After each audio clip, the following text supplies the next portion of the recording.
Will, how are you, my friend? I'm doing well, thank you. Thank you for coming. So, how long have we known each other now?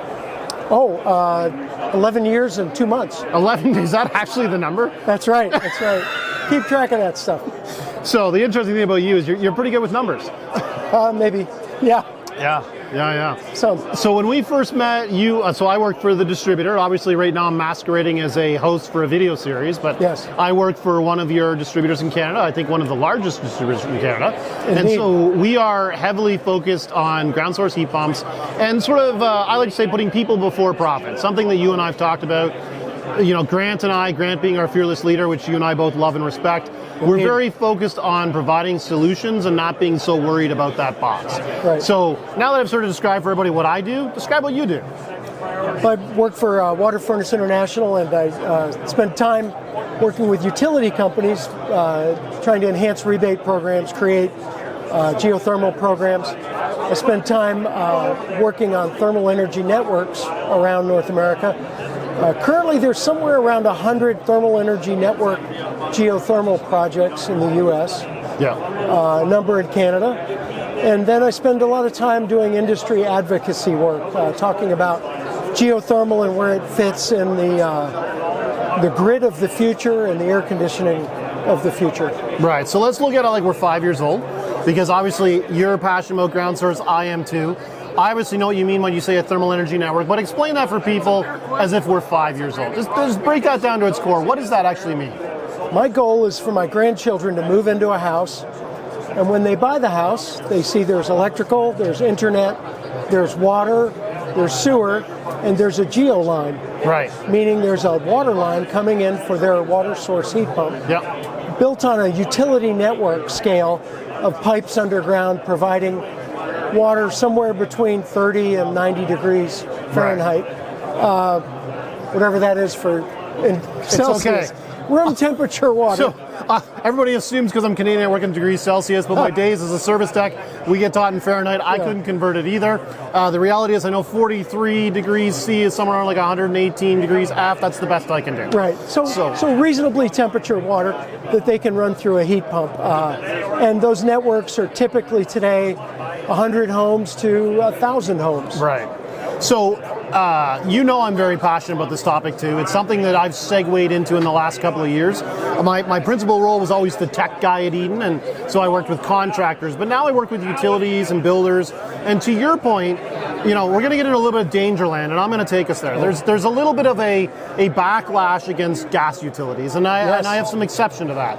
And so what I mean by that is that there are gas utilities across North America that are looking at, we realize there is a change that is coming, and we need to find out what that change is. And sometimes, I'm going to speak for myself, and maybe you can add to this, I will get backlash of, Michael, as the ground source heat pump guy, you shouldn't be talking to the gas utility because they are evil, right?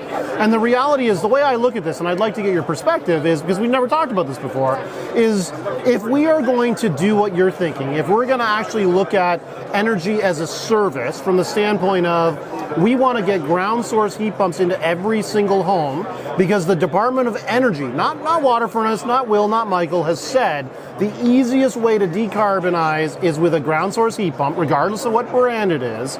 Who is the most likely to be able to go into a subdivision of 2,000 homes and put in ground loops where there used to be gas lines? And to me, that's why the gas company is somebody that we should be engaged with. What are your thoughts? Well, Vermont Gas really encapsulates that. They lead a coalition of 20 or more gas companies that have joined together to build these thermal energy networks. And when I talk to Vermont Gas, they say we use the exact same pipe. Yeah. Our technicians know how to put that pipe together. They know how to put that pipe underground. They know how to pressurize that pipe. They know how to design the networks. It's a natural transition. And in Vermont, of course, the gas company is facing an existential crisis because there will be no gas company in Vermont in 30 years. Right. So they are finding new business models, a combination of air source heat pumps, ground source heat pumps, services. But it's interesting to see a gas company becoming not a gas company. Right. And this is a great way for them to do that. And I think if we are seeing this great heat pump transition, it's critical, especially in the U.S., that major portion of that transition, ground source heat pumps, because when it's very cold and it's very hot, ground source heat pumps will save the grid. Right. Well, and that's an important thing. Like, you and I are very honest and frank about things, and we've had this conversation. We both know that as much as we'd like ground source heat pumps today to be for everybody, they are not. And we've got the president of WaterFurnace sitting right next to us at the next table. He's like, what are they saying? But I mean, he would support this too. I'm just joking. The reality is, when we look at a ground source heat pump, from a technology standpoint, there is no technology on the market right now that can do what it can do. From an overall heating and cooling and domestic hot water performance, it doesn't matter what the outdoor air temperature is. But again, it's important we set aside Will and Michael, which we do all the time, is number one, can you afford it? Right? And that is kind of the largest thing I find that holds back ground source heat pumps. And if you take a ground source heat pump and put that up against an air-to-air or an air-to-water, the ground source will win every day of the week. But the loop cost, that infrastructure cost that you only do once, because the loop lasts 55 years. I mean, even more than that. That's just the standard number we use. You look at a gas company that's currently charging $20 a month for a gas meter, and they have all the maintenance of a meter and et cetera. Well, now they're faced with, we can charge you $20. We know how to do this. It's the same fusion. It's lower pressure. There's no safety concerns of leaking gas, and they can make money. How is that bad? Is that not good? It's really great. But like every infrastructure change, it's a big one. It's hard. Digging holes in the public right-of-way is challenging. And then educating consumers, awareness, they're all a challenge. So there's any energy transition is tricky. My great-grandparents didn't want to get rid of coal. My grandparents didn't want to get rid of oil. And my parents didn't want to get rid of wood. But there comes a time to transition. So I think we'll see that as years go by. With the financial incentives you see, particularly in Quebec and all around the United States, it's becoming more and more affordable for everybody. Now, for when the loop is not affordable, there will be thermal energy networks. And as you see, we've launched a convertible heat pump that's an air source heat pump that you can convert to geothermal in an hour. So we're trying to find solutions for everyone, low income, all the way up the scale, and commercially as well. I think the best way that we can sort of move the industry forward, and I don't mean, what you and I have as agendas, although I actually think our agenda is a good one. I think anybody who follows us on social media will realize it's no BS. We actually do want to leave a better world for the next generation. We just happen to stumble into a career that can do that. We wear the white hats. Sometimes, right? I always wear the white hat. The reality is that if we can have utility partners involved, if we can have builders involved, like, it's important that contractors are involved as well, because the contractors are going to be core to that. But right now we're moving gas through plastic pipe. You and I are looking at, let's move water through plastic pipe. And one of the most interesting comments that was ever made to me was by a gas absorption heat pump manufacturer, where I said to him, like, gas absorption, that's kind of gimmicky to me, with respect. And he made a good point that we need to latch onto, is that right now it's water. Other people are trying for hydrogen. We have no idea what might be in 2 years. But by having all the stakeholders, whether it's WaterFurnace, Climate Master, Enbridge, Fortis BC, Vermont Gas, like getting everybody involved, we can really drive change quickly. Oh yeah, it's going to be an adventure, and I look forward to it. With 10 years of tax credits now in the U.S. at 30% for homeowners and businesses, this should be a rapid transition. You guys are doing it right. Like, I'm sure you may not hear that a lot. Okay? Thank you. but the reality is, the way you guys have structured incentives to ground source heat pumps with the tax incentive, it's ingenious. It's worked. I hope people in Canada are watching this, right? Like, we are not doing it right. Like, we launch a program, then 1 year later we kill that program, we change the program, we do this, we do that.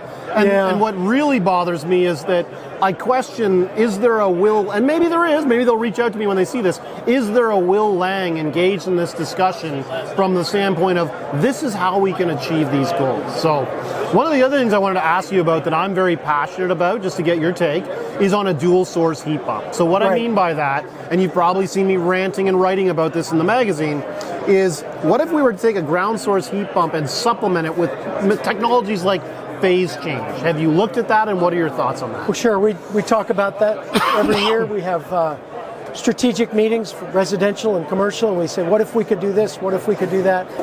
And I think what you see here with this geo-ready heat pump that's air source changes to ground source, I think natural evolution of products like that is more towards hybrid, maybe storage systems, always looking for a better way to serve a customer who has limited resources. We can't all put in a geothermal network, but we can all transition to a heat pump, and we're trying to make that as friendly and as simple. This is generation 1 next to us here today. I can't wait for the 4th generation. I really am looking forward to that. Well, I've been writing about dual source heat pumps, and there was never really any agenda as to where it was going to go.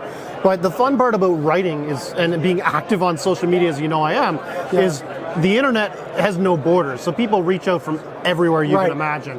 And to me, what I would really like to see, and hopefully somebody in engineering is listening to us right now, is I would love to see us look at what if we could take that ground loop, and if we could reduce the size of that ground loop and use a dual source heat pump application. So a great example would be a water to air or water to water ground source heat pump where I have a very small ground loop and I have a PCM battery capable of storing energy for use. PCM phase change media. So the reality is that phase change materials are available now.